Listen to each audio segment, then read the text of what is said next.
My headphones are going crazy. We're live. Hey everybody, how you doing? Great Thursday afternoon. We've had kind of a crazy day, but we wanted to talk about it, and talk to our guests today and kind of go through a few things within the industry that a lot of people don't know about. Talk about writers, talk about influencers, talk about quite a few things, but um, first and foremost, I want to thank our sponsors, Primary Arms. Primary Arms has, of course, come on, supported us. Still waiting for a scope. So if Primary Arms hears this, please send it as soon as possible.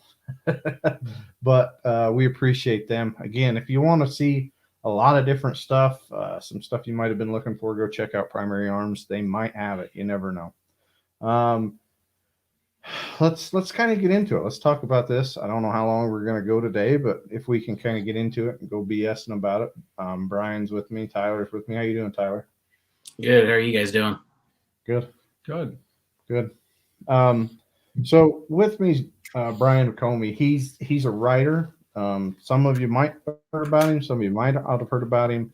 He writes for multiple publications. Some of the stuff you've read online, some of the stuff you've kind of seen in the papers, different things like this. He's with me for a day or two. We're going to go over some stuff that we've been seeing. But why don't you go ahead and introduce yourself, Brian? Well, yeah, as you said, I'm a writer full time. Write for the hunting and gun publications and websites. More and more websites now, of course, as the magazines have slowly committed suicide. I've been in Utah for a couple of days doing a long range shooting course with Outdoor Solutions, and we got done with that yesterday evening. It was really good. It was near Colville, up in the mountains, and had a really good time.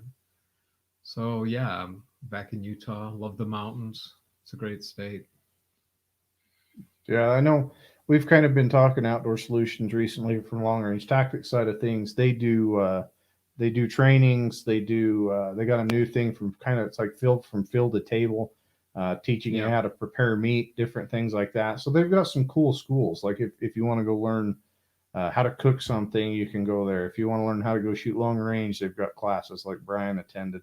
So go check out Outdoor Solutions. I'll give them a little plug on here, but I mean, let's kind of just jump into where the industry's gone. A few years ago, I don't know how many years ago, but a few years ago, you could always have said Field and Stream and all these giant publications that are out there that everybody read about. Before social media was there, everybody was kind of it was the magazine. Everybody waited for that next magazine to come out. Where is that gone?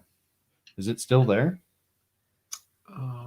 According to the subscriber rates, it's not. It just keeps going down. Field and Stream and Outdoor Life are no longer in print.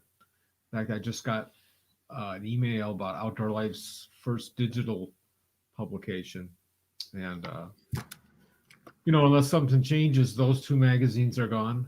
And the magazines that I know about, every time I see subscriber rates, they go down.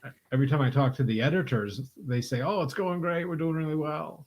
And I say, "What's your subscriber rate at?" And they go, "Oh, well," and they give me a number, and it's less than it was a while ago. So the magazines have lost a lot of influence, and the internet is now, and when things happen, nobody's waiting for the magazines to tell them about it. All right. They're seeing it on social media first. They're seeing it on websites first. They're seeing it other places. So where's most of your stuff going now? Is it going to like where can people look for it? Well, I'm about 80% web now. Um, I do a lot of things for Guns America Digest, and they've got a companion website called Hunt 365. Um, and I've been doing a lot of stuff for the NRA's America's First Freedom website and NRA's Hunters Leadership Forum.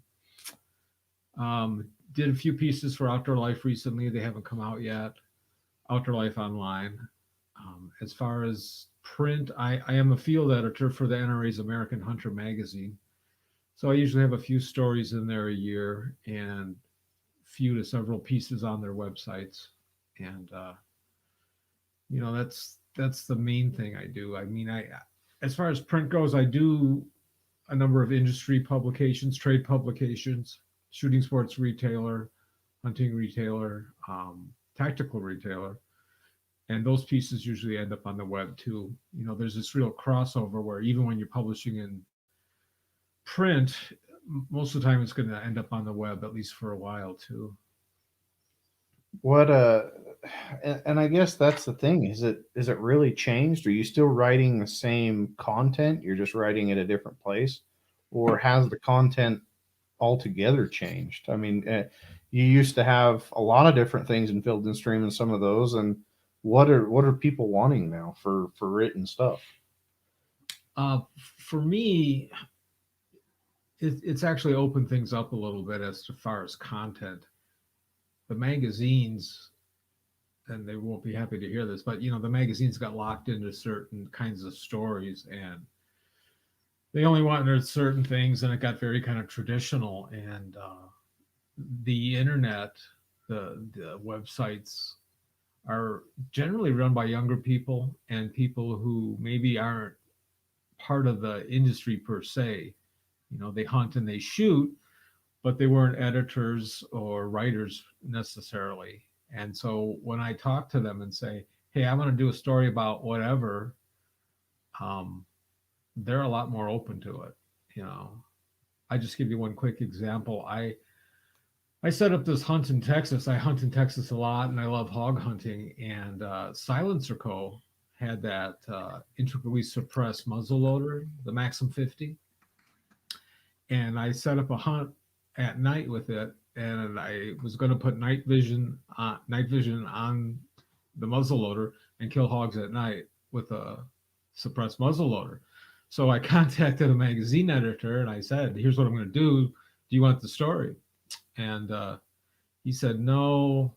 If something out of the ordinary happens, maybe, but no, I don't think so. And I wanted to call him up and say, out of the ordinary? I'm hunting hogs at night with a suppressed muzzleloader. But I just don't think that fit, what they were looking at. So anyway, Guns America Digest said, oh yeah, we'll take that story. I got like 400,000 views in the first month. Mm-hmm. And it got to the point where when I get different ideas, I don't even think about print. In a lot of ways, especially for the hunting stories. I really like the tech, the night vision, the thermal, things like that. And the magazines, they certainly do some of it, but it just doesn't quite fit what they're looking for. Right. Yeah, and I mean it's changed a lot in the eyes of the end user, and we kind of went over this today, but I'll bring it up again about how people are not trusting a lot of writers, influencers, different things because they think it's a bought and paid for thing. It's something that somebody X company paid them to write what they wrote, so I don't know if I can believe them. So I get more credit out of asking somebody in a group or a forum. How would you combat that? Well, first of all, I'd have to say a lot of that's true. There are all these websites out there that are pumping out gun reviews, for example. And, pretty clearly the website is going to get a commission if you buy a gun after reading that review. If you click through it.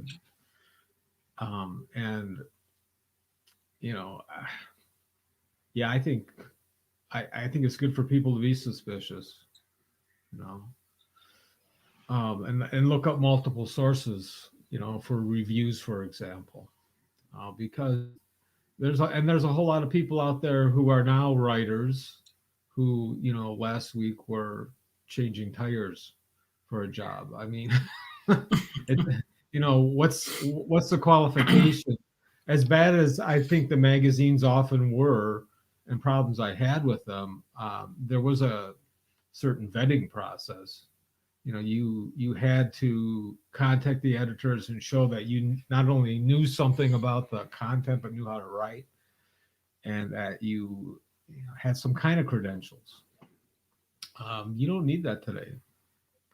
Now, that doesn't mean everything that's out there is BS, but just because it's out there doesn't mean it's valid. And in the past, was it always valid with the magazines? Advertisers played a huge role in the editorial content in the past, and they still do. But I read some of these reviews, and I'm like, who is this person, and have they ever shot a gun?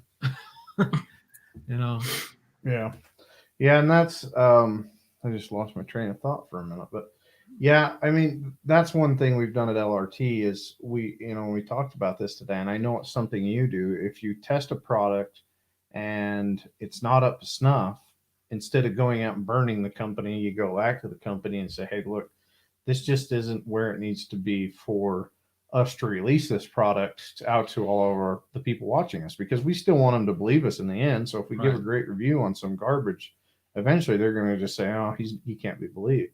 So there's a lot of companies that do it that way, that they'll, or reviewers like yourself, like us, that will send the product back and give them the chance to fix it, and we're not going to bash somebody, but if somebody asks us about us, we'll be true with them and say, hey, we just have a great, time with them. Is that kind of the look that you have on things? If I have a product and I think there's a defect in workmanship, something wasn't quite done right in the manufacturing process, I'll contact them and say, hey, I'm using your so-and-so and it's doing this, and I think there's a problem with the slide, on a pistol. And they'll send me another one, and I'll review that, and I'll usually mention that the first one did have that problem, but it was fixed subsequently, whatever the problem was. But and I've had guns that were doing what they were designed to do, or this is the way the gun is, and I didn't think it was working very well, and I wrote up the review and said so, and all I got from the companies was silence. And I know a lot of people in the industry, so like I had a pistol that would not go back in the battery, and it kept kicking the brass into my face. And I called up some people and said, hey, have you used this gun? What's your experience? And I saw a couple reviews, and they said, yeah, that was doing it too. So I wrote it up that way, and I said, hey, this pistol's a good idea, but it ain't working. Need to go back to drawing board. Yeah. And, truthfully, I wasn't 100% sure if the website was going to run it. They paid me, but they did run it. And, I think you have to do some reviews that are mixed. I mean, and even when I really like a gun, I try to find something that I go, well, could this be better? Could that be better? You could always say, well, if it had this or that. Mm-hmm. But if there's something functional that I think would improve it, or, a lot of times what I'll say is, if you're looking for a gun that'll do A, B, and C, this is it. But don't buy it thinking it'll do E, F, and G, because it won't. It just isn't made for that. And sometimes people take that as a slam against the product, but you're reviewing a $350 pistol. It ain't gonna do everything. There's a reason it's $350, not $800. It's not a Wilson Combat. It's a Springfield Hellcat or something that just it's built to what it exceeds, and it's built to what it does. And I think that needs to be part of it too. What is it made for? What's it cost, and reasonably, what are you expecting to do with it? I see people who review like, handguns chambered in 380 auto, and they spend half the review bashing the 380 auto as a unsuitable carry round. I don't think it's a great round for concealed carry, but the question for me is, does the pistol work? Is it accurate? What does it do?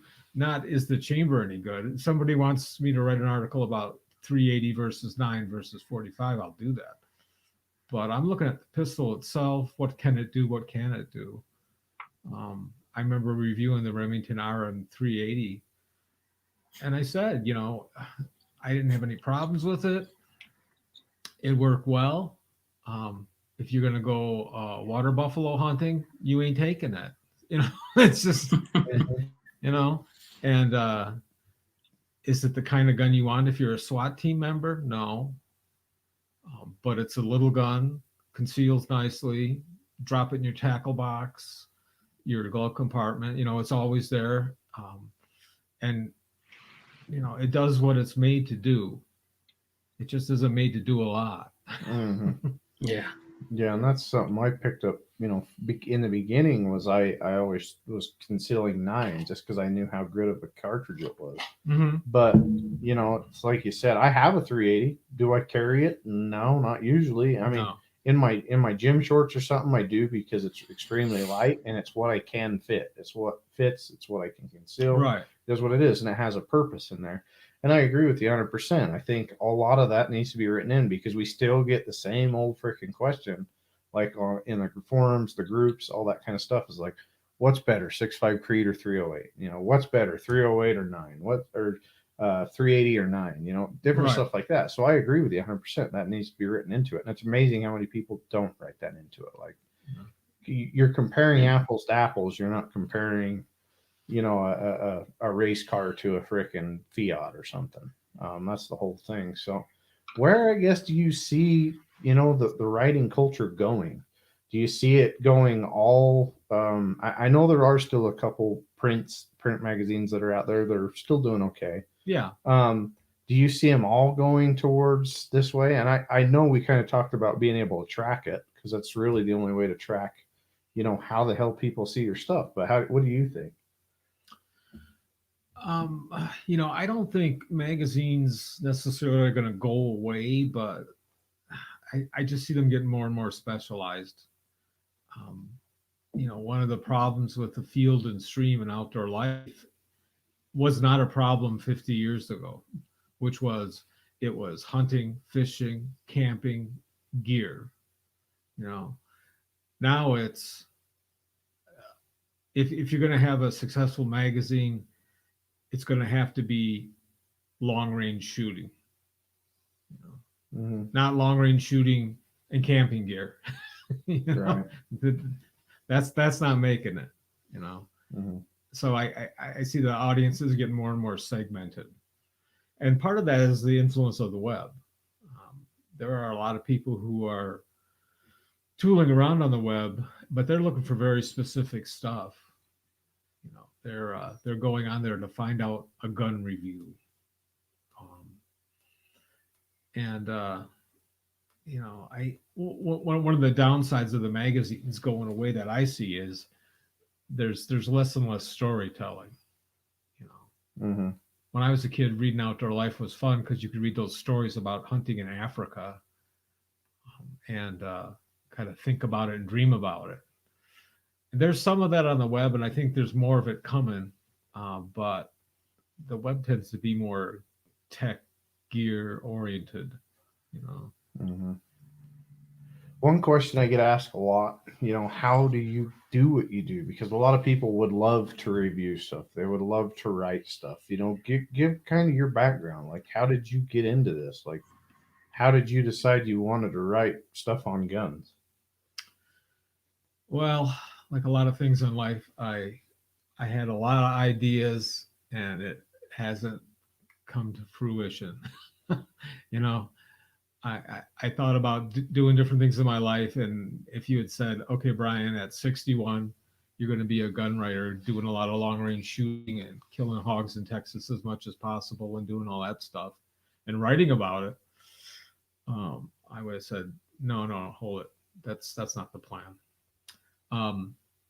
The plan at some point in my 20s when I got into college was I did want to be a writer, and I knew that after majoring changes about, I don't know how many times I changed my major, 6 or 7 times.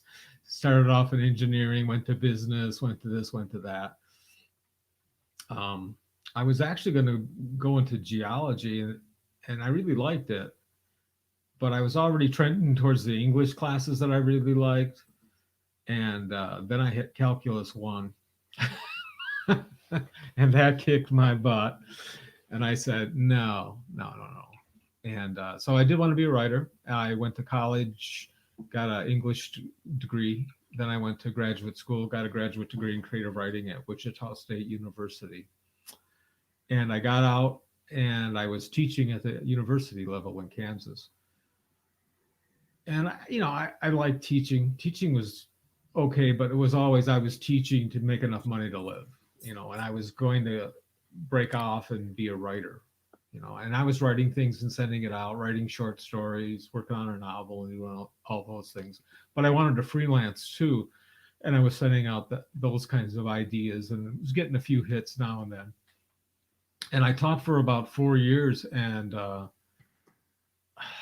just didn't want to do it anymore. And so I resigned at the end of the semester. And I remember my department chair, my English department, he said, oh, Brian, man, don't do that. You get a regular paycheck here and you got health benefits and all that. And I said, Dick, if I'm not going to make any money, I can do that on my own. I don't need this job to be broke, because I really wanted to do my own thing. And 94, quit teaching, moved back to my home state of Wisconsin and started working on another novel and sending out article ideas to magazines. And I got a lot of hits on the magazine stuff, not so much on the fiction stuff. And, I was just, at that point, I was really just trying to find a place in some ways. I needed to pay the bills and I wanted to keep writing. And I would say by 1999 or so, I just accepted what was happening, which was, I was publishing some essays, cooking stories, book reviews, whatever. And I was doing outdoor stuff too. And the outdoor magazine door was always open, and then in 99, I sent something to an editor at Field and Stream. And he said, yeah, write that piece. And I wrote it. It was a short news piece, kind of newsy thing. And he said, we want you to write some more things. Send us 8 or 10 ideas. So I did. And he said, okay, write this one, and do these 2 features. And, it was a test run. And I wrote those pieces. And I essentially made twice the money I was making on anything else. And I said, okay. Okay, here we go. And I started writing a lot of conservation pieces, some kind of general outdoor news pieces, wildlife stuff. And I did that for about 10 years. And then around 09, 2010, it just started getting harder again. I thought I was doing pretty well, but then it was getting harder and harder to get work published. And I'm like, what the heck is going on? And I just realized that the magazines were changing. They were not publishing a lot of that conservation stuff that I had been writing. And I thought, well, I just have to get it. Let's be reviewing products. And the products got me noticed, I think, by a lot of people. And then I started getting invitations to do things like go hunting in Saskatchewan. People called me up and said, would you do a goose hunt in Saskatchewan? We'll pay for it. I'm like, yeah, okay. I think I can do that. And, I've been hunting since I was a kid. I love doing it. And I just thought, okay, this can work. And I just kept doing more of that. And, then I think it was 2013, NRA's American Hunter said that they would make me a field editor. I had written a few pieces for them, and they liked my work. And they said, we'd like you to be a field editor. And we have this elk hunt in New Mexico, and we don't have anybody to do it. Would you go to New Mexico for us and go elk hunting? And I thought, well, let me check my schedule. Hell yes. And, within a couple of years, I was probably doing 10 to 14 hunts a year, writing it up. And I was doing a lot more work with the guns. And, I had to learn how to review a gun and a scope and all that stuff. And I read a lot of other people's work. And one of the things I decided early on was that there was already a tremendous number of experts. And they knew everything, and they like to mock you and let you know that you were stupid, and they knew everything. And I just said, oh man, I don't want to do that. I don't want to do that. And a lot of these people had some real knowledge, but I didn't like the attitude. I still don't. And so my approach was, I'm not an expert on rifles, but I know what a hunting gun is supposed to do. Mm-hmm. And if you give it to me and let me shoot it for a couple hundred rounds and then take it on a hunt, I can tell you what happened to me. Mm-hmm. Yeah. And that's pretty much my approach today.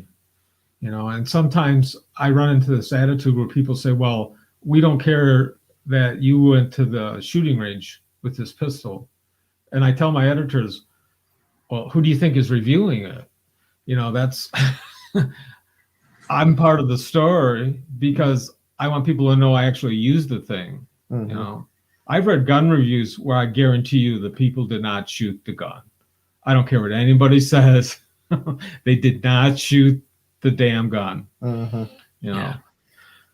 Although they were able to comment on the color and the sights, and They saw a picture online, and that's what came up.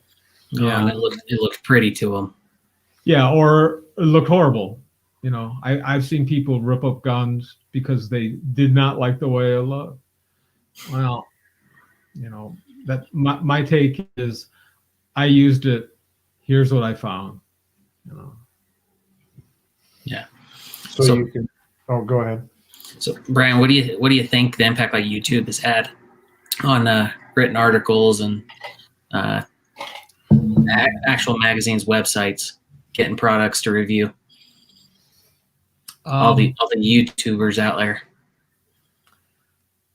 Yeah, YouTube is a lot like the web. It makes a whole lot of things possible. Doesn't mean they should all be done. Yeah. I certainly use YouTubes.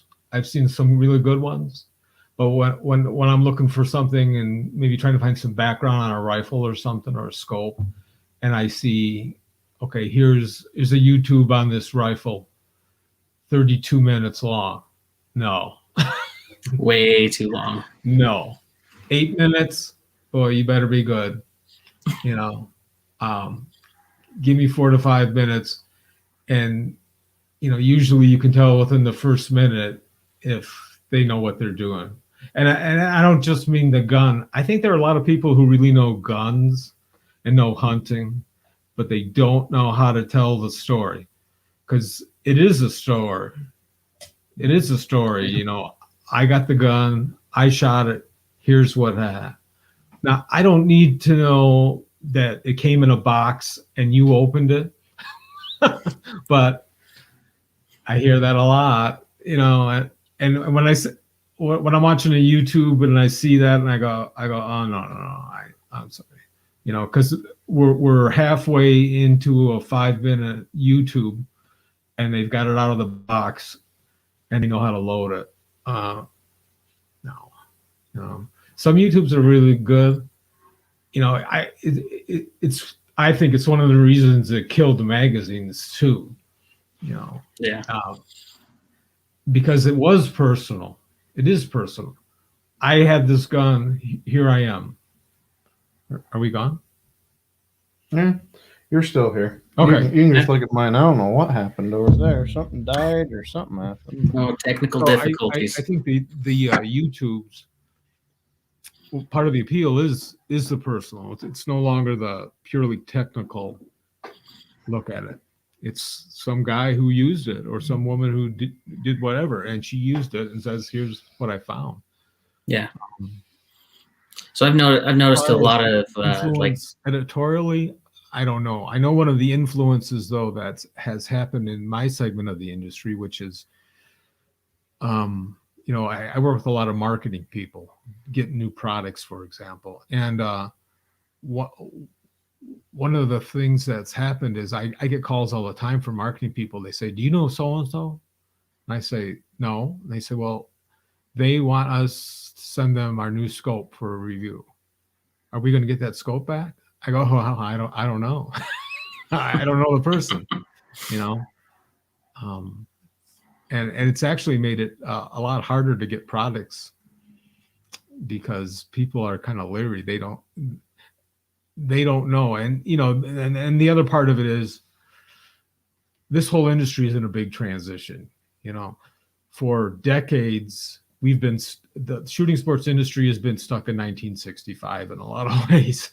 You know, now we've got all this digital and YouTube and social media that's taken over, and yet the industry itself is still, you know, well, it's not in 65. Now it's in 1972. You know, it's moved forward, but and a lot of the marketing people that I've talked to, you know, they're still old school. You know, I've been with industry people at different times, and they say, "Oh, we got this new product coming out. It's going to do this and this," and I'll say, what would be the perfect website you think for a review or a hunting story with that product? I mean, it's just crickets. They don't know. They don't know. And I'm like, well, that's a problem. Mm-hmm. Yeah. You should know. Yeah, I know. And I've lost plenty of stuff because people don't send the shit back.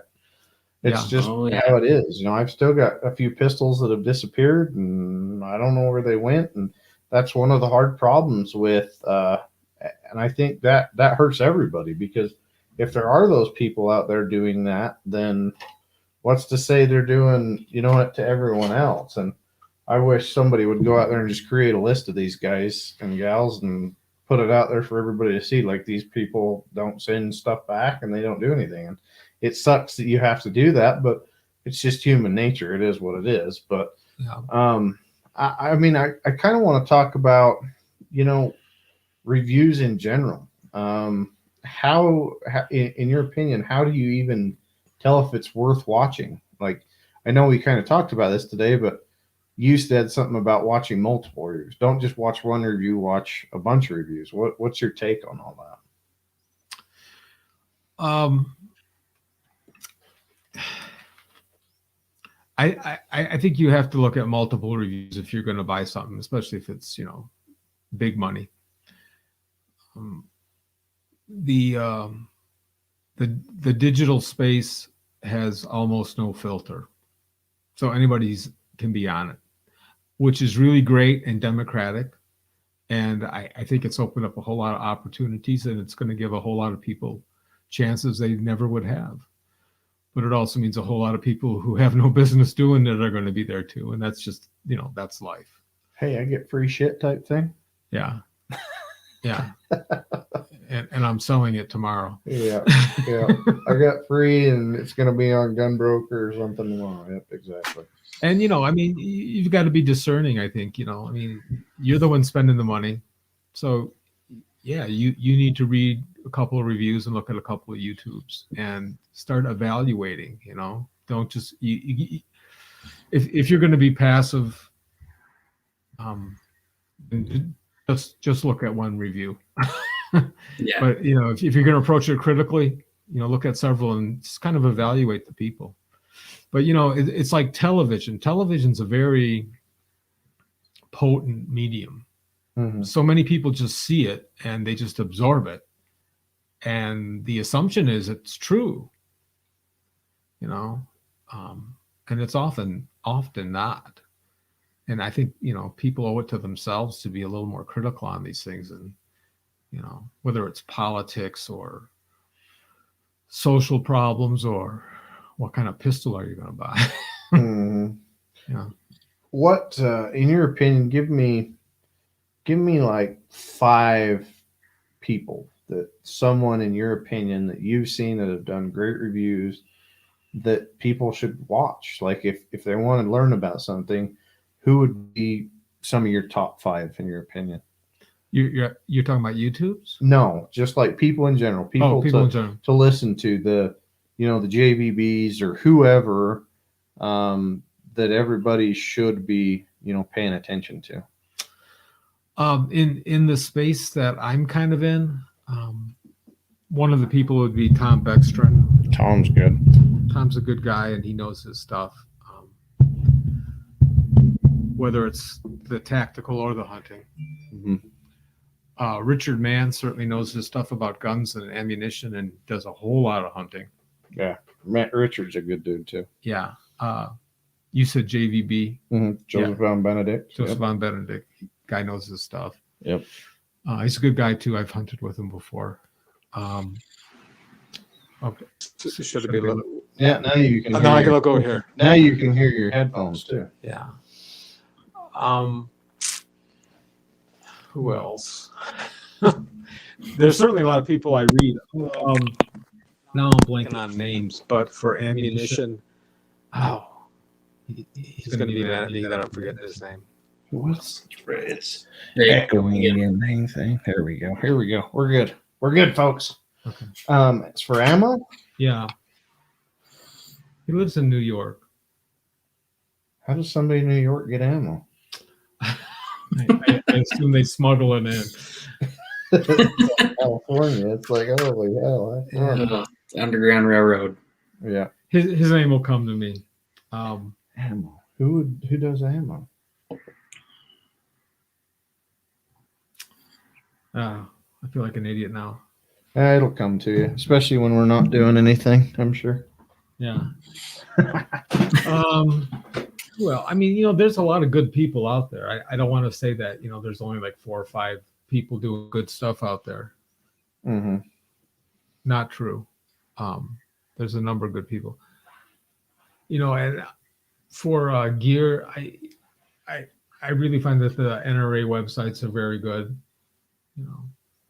Now, for all the websites, though, you have to watch out. There are a lot of pieces out there that they're kind of pitched as a review, but it's a press release. Mm. It says first look, the new whatever. But I saw the press release a couple days ago, and I wish they wouldn't put first look because nobody looked. The suggestion is that somebody at least had this in their hand, and all they had was a press release. Mm. Explain to people what a press release is. Some people might not even know what that is. Oh, okay. So when you have a new product coming out, or an established product, but a press release says, "Here's the product. Here's what it does. Here's some of the specs on it." Usually, it tries to address the segment of the market it's made for. If it's for the deer hunter or it's for the concealed carrier, whatever. And it's written by marketing people, and of course they don't say it's okay. They say this is really good. This is a really good new pistol. This will do everything you ever needed in a pistol. So it's got the marketing language in it. Should also tell you the price and all that. Mm-hmm. Let's go ahead, Tom. So when you get a product that's just absolutely everything you don't look for in the firearm, optic, ammunition, Mm-hmm. are you just not blatantly, that's the word I'm looking for. Are you just going to write that instead of trying to kind of dance around the fact that it doesn't really suit your needs or what you're trying to write about. So, I mean, what you're saying is, am I going to write the review and get the money even though I think the product sucks? Well, no, like, are you going to put in there that you would steer clear of it if you were paying for it? Well, I think it's what Cole said. You know, if you get a product that's just a complete dog, you know, you usually know fairly soon. And I contact the editor and say, it just isn't that good. Yeah. Do you still want me to review it? And they'll usually say no. Even with digital, even though there's so much out there, you know, a specific website can only run X amount of stuff. And the feeling in the websites and the magazines has always been there are X number of products out every year. We should focus on the better ones. Yeah. We should tell people about the better ones. Now, that's kind of hard when you've got these big product launches that come out, you know, they're on social media and they're getting a lot of play. And the it's advertiser money is being spent, and you know, and people want to know, is the new XYZ rifle any good? And you're just gonna have to say, you know, no. Gotcha. And you know, editors often don't like that, you know. But I mean, what are you gonna do? Yeah. I refuse to say this pistol did this or that, or this rifle did this or that. Mm-hmm. Now, there are certainly rifles I have used that I have not been terribly impressed with, you know, and I'll say didn't do this or that, but I used it, I killed whatever with it. It shoots a good group. Personal preference, no. And then I try to point, you know, if you're more into this kind of hunting, this is a good rifle for you. You know, I was sent a rifle in 22 Nosler several years ago, and the cartridge was just out, and you know, people want to know about it. And so I got this rifle, and they go, "Oh yeah, we're making this in 22 Nosler," and they sent it to me, and they were pitching it as essentially a varmint gun. Damn thing weighed 10 pounds. I said, well, you know, and I said, it weighed 10 pounds. I said, that's unloaded and without a scope. So you're looking at 11, 12 pounds. I said, if you're hunting coyotes, for example, from a fixed position, okay. But if this is something you're going to be walking around with, forget it. And it was a really accurate rifle. You know, it did really well, but damn thing was 10 pounds. I mean, you know, I mean, that's cool for a bench rest rifle. That's not a hunting rifle. Mm-hmm. You know, I you know, sometimes I get pushback when I say things. Sometimes I don't. You know, I reviewed a rifle about 4 years ago, a bolt action, kind of an entry level bolt action, and I said one of my criticisms of it was that I just felt the bolt needed some work because it was too stiff. It didn't come up easily enough. You know, there was a problem. I wasn't terrible, but I said it had a tendency to kind of hold up as you were trying to chamber around. And review came out. I got a call from the product manager, and he told me, well, you know, he politely tried to tell me that he didn't think I was right. And then he tried to say, well, you know, it's an entry level bolt action, and it's not going to have the smoothest bolt in the world. You know, it's a $350 gun. And I had the feeling that he was trying to get me to do some kind of retraction on the review. And I just kept saying, well, that's what happened to me. That's what happened to me. You know, Mm-hmm. month later, they issued a recall on it because there was problems with the bolt. So, you know, I'm just telling you what happened with mine. Mm-hmm. You know. Did you give that? And I think that's a big question, though. When you give a company, and we've talked about this before, when you tell a company something's wrong, how many of them how many of them actually fix the issue? You know what I mean? Oh, nothing's wrong with it. It was just you. You know, you're the problem. But I don't know how many times I get that to where somebody's like, well, there's nothing wrong with this product. It's fine. You have that. Do you get that a lot? I have gotten it in the past, certainly. You know, I had a problem with a Remington pistol a few years ago, and there was a problem with it was one of their R1 1911s, and there was a problem with the slide, and it was like it was digging into the manual safety, and it had actually scored it, and it was, you know, it cut a little notch into it. And I sent them an email and said, hey, there's a problem here. And I get this snotty email back from the engineer who essentially told me there was no problem, you know, and I didn't know what I was talking about. And I took a picture of it and I sent it to him and I said, well, then you explain to me what happened here. You know, there's a damn notch in this slide near the rear.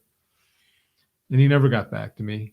And I contacted the editor and I said, I'm not going to review this pistol. I said, there's something wrong with it and I can't get an answer. And I don't know what's going on. And, you know, it was Remington and they were having some turmoil and I just didn't feel comfortable reviewing it. Mm-hmm. And later I heard through the grapevine that there was a problem with the slides. And I'm, you know, I mean, and I heard it from a Remington source. And I said, no shit. There you go, Sherlock. You know, yeah. Well, that's that. I mean, there's a lot of good information there. There are some people that I like to watch that I think give valuable lessons, you know, and valuable feedback to things. And there's definitely some you want to steer away from. And I don't want to necessarily publicly shame them, but there are quite a few quote unquote influencers that get paid to do the reviews, and whether the review is good or whether it's bad, they still put it out. And that's the way it is. mm-hmm. And I think that's one of the reasons why a lot of people are going to their peers on, you know, groups like Long Range Tactics and forums and different things, because they want to hear it from 20 people, because then that gives them the validity. You know, we still get the whole 65308. We still get the, should I buy a Night Force or a Loophole? Should I buy, you know, all that is still there. And I think it's always going to be, because that's what it is. And the biggest thing is you've got to put in your own effort to go out there and do your own, no matter what you see online. I think you need to go out there and put in an honest effort to look through it. You know, when I say, I've said it a million times, when you see somebody with glass, go sit behind it. Go see what your eye sees, because somebody to me is saying, oh, this is the best piece of glass ever. I get behind it, I can't see a damn thing, because it's just the way the glass goes. And same with guns. Guns fit some people a lot better than they fit other people. So, of course, yeah. So you've got to figure out what fits you. We're going to be doing a live video here pretty quick with AG Composites on how to properly measure your length of pole, because a lot of people have no clue how to do that. And they get into the issue of, you know, whether it's a high angle shot or, you know, fitting the rifle to themselves.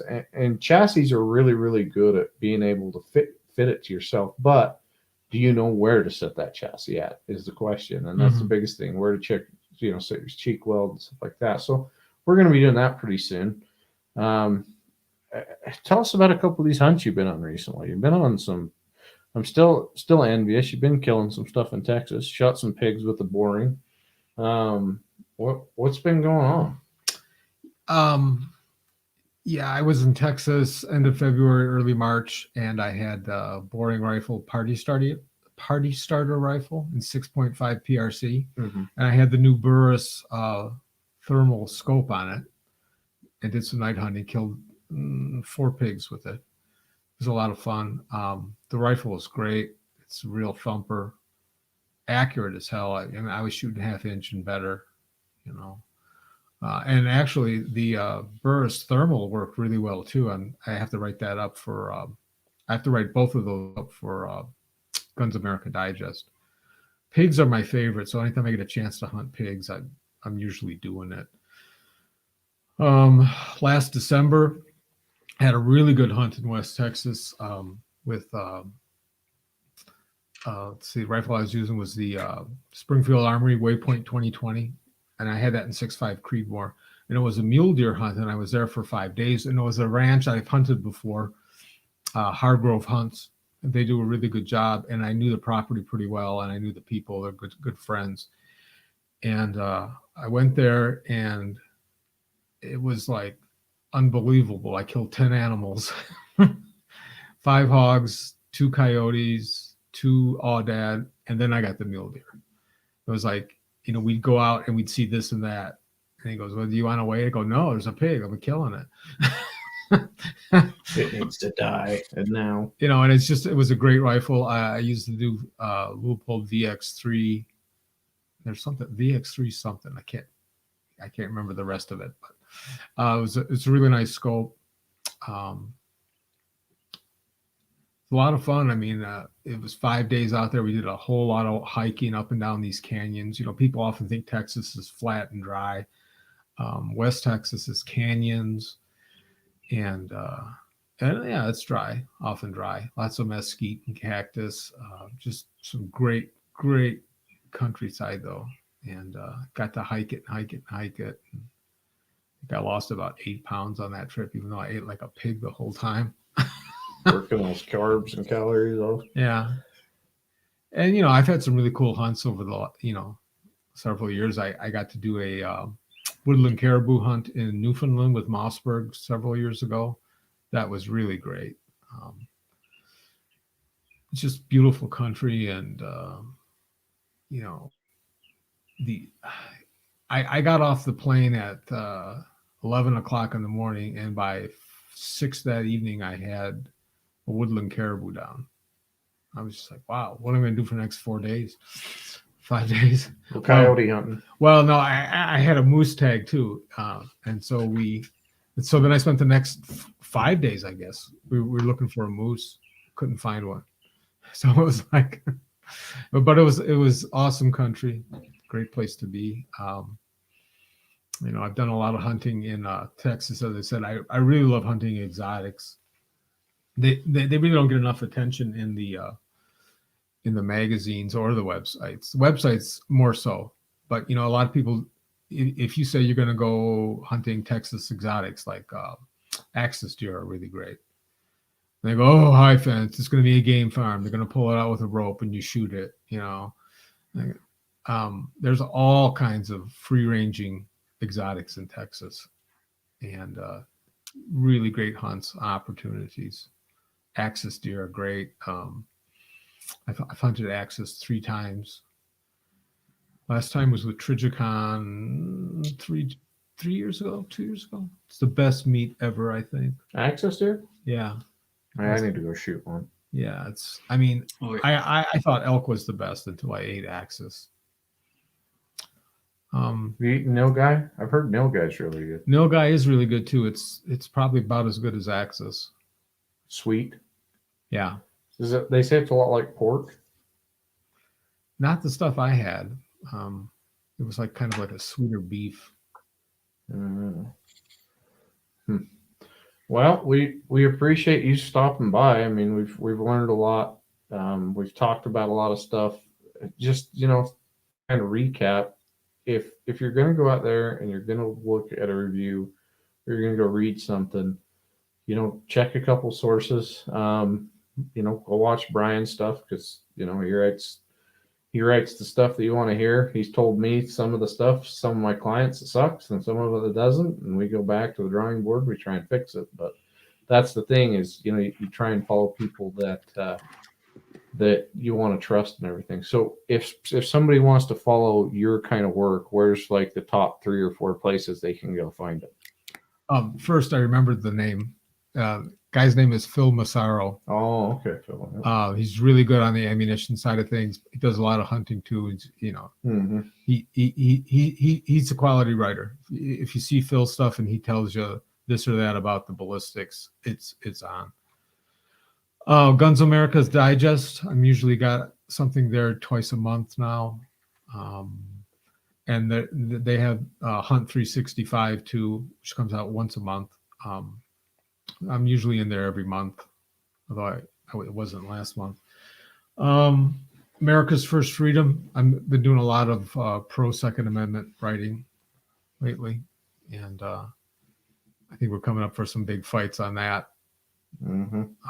Hunters Leadership Forum, also by the NRA. And just, if you put McCombie hogs hunting, you're going to come up with several pages on Google.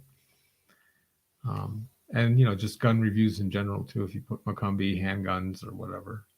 We're going to have to come to Texas and see you here pretty soon. Trying to get some ends down there like you've got so we can come down and do it. So I appreciate your time. He's going to be here with us for a couple days. We're going to, put some stuff up on social media. So if you're going to follow us, Long Range Addicts Podcast, Long Range Tactics on both Facebook and Instagram, and then Long Range Tactics group. The groups where everybody seems to love to go. We've got about 18,000 people on there now. Shooting, fun-loving people. So go join the group. Thanks, Tyler, as always, for joining. He'll get you the notes, and hopefully we'll get this out on the podcast real quick and let everybody listen while we're driving down the freeway. But again, we appreciate everybody for listening. In final, I want to give a shout out to Falcor. Appreciate their support as always. I've got the chassis and the action getting ready to go. I've got a barrel on order. We're going to build another cartridge. I don't know what the heck I'm going to build. We'll have to figure that out. Maybe we'll put it in a poll so we can all talk about it. But there is going to be, that coming along, and there's a lot of other stuff going on. So make sure you're following, make sure you're tracking. YouTube Long Range Tactics. There's a ton of good reviews on there that Jose and the guys have put together. We have, sent some products back, but all the products that we do have on there and that we say we believe in. So go check it out. And we appreciate everybody. Thanks for joining, Tyler. Thanks for joining, Brian. Appreciate it. Thank you very much for having me on. Nope. Thanks.